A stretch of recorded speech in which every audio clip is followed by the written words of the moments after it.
नांदेड़ में कांग्रेस की जानिब से रायगा ना हो कुर्बानियां चलो बचाए संविधान मुहिम चलाई जा रही है। इसी के तहत नांदेड़ में भी 24 अगस्त को कांग्रेस पार्टी का प्रोग्राम मुनक्किद किया जा रहा है। नांदेड़ जिले के सरपरस्त वजीर अशोक चौहान ने प्रेस कॉन्फ्रेंस में इस प्रोग्राम की तफसीलात से वाकिफ करवाया। इन्होंने कहा कि 24 अगस्त को सुबह 11 बजे कुसुम सभागृह में प्रोग्राम मुनक्किद होगा, जिसमें मुजाहिदीन आज़ादी को तहनीत भी पेश की जाएगी। साथ ही मुल्क की आज़ादी की तारीख पर रोशनी डाली जाएगी। इनका कहना है कि पिछले कुछ अरसे से बीजेपी कायदीन अवाम को गुमराह करने के लिए आज़ादी की तारीख पर मनगढ़ंत कहानियां पेश कर रहे हैं। इस तकरीब में कांग्रेस के रियासती सदर नाना पटोले, महाराष्ट्र के इंचार्ज HK पाटिल, रियासती वजीर बालासाहेब थोरात, अमित देशमुख, विजय वडटीवार, वर्षा गायकवाड़ और असलम शेख समेत प्रदेश कांग्रेस कमेटी के आला कायदीन शिरकत करेंगे। महाराष्ट्र प्रदेश काँग्रेस कमिटीच्या वतीने उद्या नांदेडमध्ये मराठवाड्यातल्या 4 जिल्ह्यांची बैठक आहे।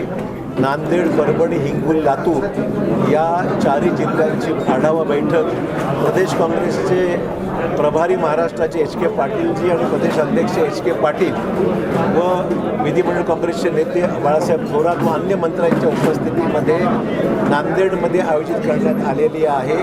आणि त्याच्या अगोदर देशाच्या स्वातंत्र्याच्या अमृत महोत्सवा वर्षानिमित्त एक व्यर्थ न बलिदान चलो बचाए संविधान हा एक महत्त्वाचा कार्यक्रम सकाळी आयोजित करण्यात आलेला आहे, जिथे स्वातंत्र्य सैनिकांचा सत्कार आहे आणि त्याचबरोबर काँग्रेसची जी काही वैचारिक भूमिका आहे म्हणजे स्वातंत्र्याचा खरा इतिहास लोकांसमोर आणणे, स्वातंत्र्याच्या चळवळीतील काँग्रेसचे योगदान जे राहिलेलं आहे त्या संदर्भातली निश्चितच काही भाषणं होतील।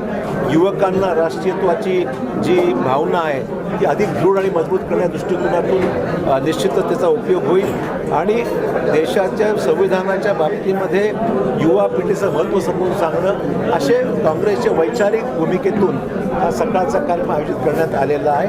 आणि दुपारच्या सत्रामध्ये 4 जिल्ह्याचा संघटनात्मक आढाव्याचा कार्यक्रम हा उद्या नांदेडमध्ये होणार आहे आणि अतिशय महत्त्वपूर्ण कार्यक्रम आहे। 4 जिल्ह्यांचा त्या ठिकाणी अतिशय सर्वंकष चर्चा त्या ठिकाणी अपेक्षित आहे। मराठवाड्यात जो सर्वांवरच आहेत ना, आपले संपर्क मंत्री सगळीकडे आहेत, पालकमंत्री आहेत, तर त्यामुळे सर्वांची सामूहिक जबाबदारी आहे की सगळ्या राज्यामधल्या जिल्ह्यामध्ये आपले जे मंत्री आहेत संबंधित दौरे करतायत आणि करतील यापुढे सुद्धा।